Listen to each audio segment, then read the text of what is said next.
Is starting a podcast on your goals list? Do you want to be a podcaster, but you don't know where to start? Are you thinking about starting a podcast in 2023? Well, keep watching because in this video, I'm going to tell you about the concept of a minimum viable podcast. G'day, I'm Ellen Ronalds-Keane. I'm a podcaster and a podcast producer, and my clients and students have used the minimum viable podcast approach to launch their podcasts without burnout or pod fade. So what is a minimum viable podcast and why does it matter? Well, you may have heard the term minimum viable product, which was popularized in the book Lean Startup by Eric Ries. And it's about the concept of shipping your product, the minimum viable version of your product, so that you can get it to market quickly, get paid, get customer feedback, and then improve as you go.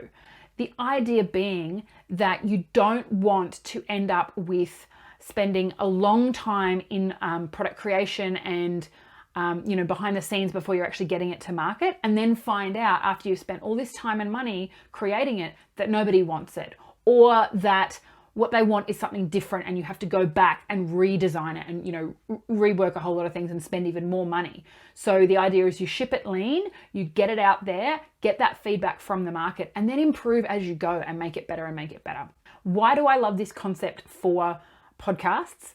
I love it because a lot of people want to start a podcast, and a lot of people even have taken some steps towards starting their podcast, maybe even recording some episodes, but then it never goes live. They never get published. They never actually become a podcaster. Because if you don't publish your episodes, if they don't go live, you haven't actually started a podcast. You've made some recordings, but they're in secret on your hard drive at home. That doesn't help anyone. It doesn't boost your career or business, which is what podcasts can do. And it also doesn't help the potential listeners, your potential audience.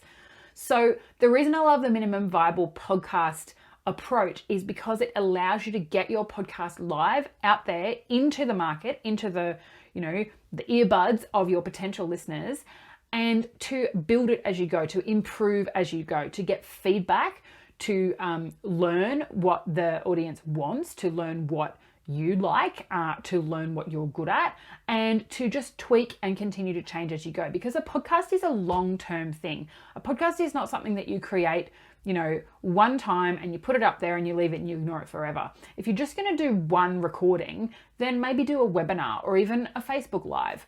But podcasts are long-term content creation opportunities. So you actually do have lots of opportunity to change it, to tweak it, to refine it, to improve it as you go. And I would prefer that you get it live, get it out there, get podcasting, and then change it as you go, improve as you go, than to do what often happens and what a lot of people that come to me and work with me at Perk Digital or just DM me in the Instagram DMs, they tell me that they've been sitting on their podcast for years because they're so caught up in the things that they think they should be doing that they never get around to actually launching it because they're either overwhelmed by the tech or they're really caught up in a sort of a perfectionism or an analysis paralysis about making it as good as it can be with all the bells and whistles. And unfortunately, there are some people out there teaching podcasting in a way that I think is just unhelpful.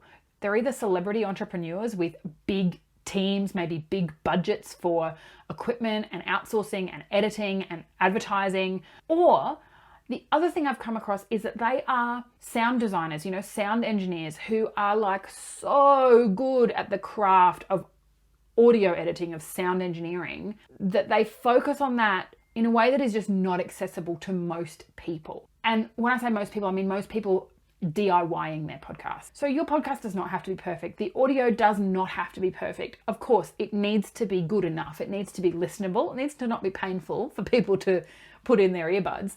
But there's lots and lots of options, equipment, resources, software, all sorts of things these days to make it really easy to get pretty good audio. And for most of the people I work with who are DIYing their podcasts, it is really important to get that first few episodes live so that you can get into the cycle, get out of the overwhelm that happens pre-launch, because there's a lot of moving pieces before you launch a podcast, and then it sort of settles into a routine and it's rinse and repeat. But it's easy to get stuck in that overwhelm beforehand. So I want you to get out of that pre-launch stage as quickly as possible and then improve as you go. The other thing people tend to get stuck on is making sure that their branding and their website and all the things are perfect. And the truth is, you don't actually need any of those things to be a podcaster. What you need is good audio content that people can access in the podcast app. You don't need a fancy website. You don't need to spend, thousands of dollars on graphic design or website design or any of that. What you need is to focus on the content, get out of that pre-launch overwhelmed state, get it live, and then you can worry about all those details and the bells and whistles later. So if podcasting is on your list of goals and you've been either putting it off or you are really feeling a bit stuck in that overwhelmed state and you just want to shift out of it, get live, and then start improving as you go, I've got a resource for you.